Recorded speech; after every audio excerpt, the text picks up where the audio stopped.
Hi అండి, నమస్తే. ఈరోజు మనం రైస్ కుక్కర్లో ఇడ్లీలు ఎలా తయారు చేసుకోవాలో చూద్దాం. ఒక్కోసారి గ్యాస్ అయిపోయినప్పుడు, ఇడ్లీ కుక్కర్ లేనప్పుడు ఇలా రైస్ కుక్కర్లో కూడా ఇడ్లీలు పెట్టుకుంటే సాఫ్ట్గా స్మూత్గానే వస్తాయి. సింపుల్ కూడా. చూద్దాం.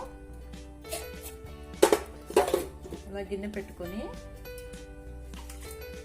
కాస్త నీళ్ళు వేసి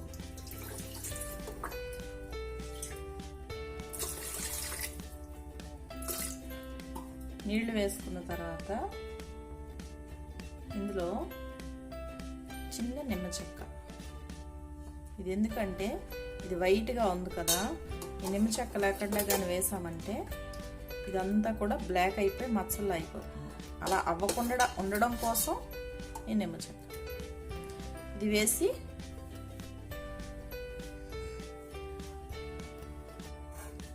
స్విచ్ ఆన్ చేసుకుని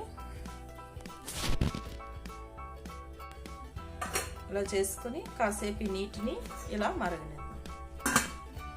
ఈలోపు ఇడ్లీ ప్లేట్లలో రుబ్బును వేసుకుందాం. సాల్ట్ వేసుకొని బాగా కలుపుకున్నాక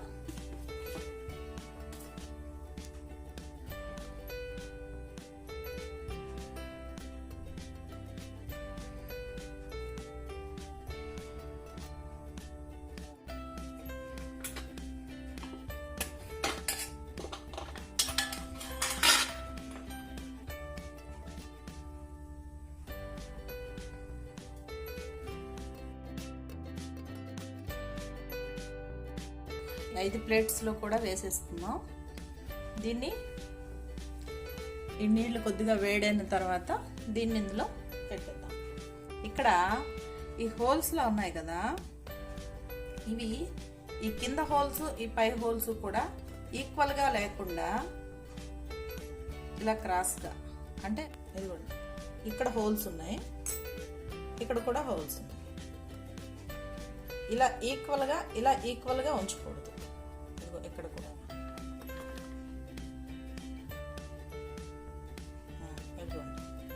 ఇలా ఇక్కడ ఇలా ఈక్వల్గా ఉంచకూడదు.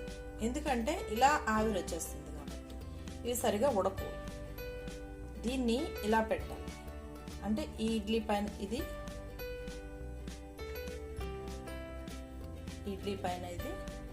ఇలాగ అనమాట. చూడండి, ఇక్కడ ఇది ఉంది, ఇక్కడ ఈ హోల్ ఉంది, ఇక్కడ ఈ హోల్.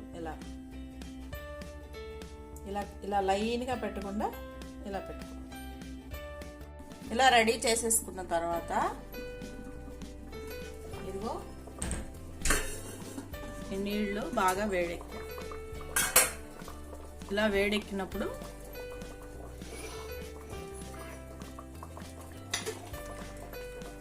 దీన్ని ఇందులో పెట్టాలి.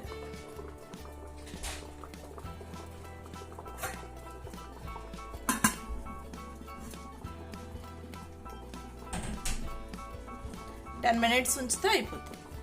10 మినిట్స్ తర్వాత మళ్ళీ చూద్దాం. 10 నిమిషాలు అయిన తర్వాత చూస్తున్నాం.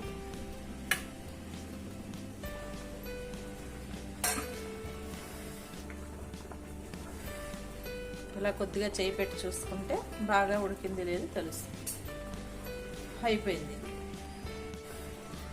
వేడి ఇడ్లీ, చట్నీ, సాంబార్ దేంతోనైనా బాగుంటుంది. రైస్ కుక్కర్లో కూడా ఇడ్లీ సాఫ్ట్గానే వస్తుంది. ఇది తీసి కూడా చూద్దాం.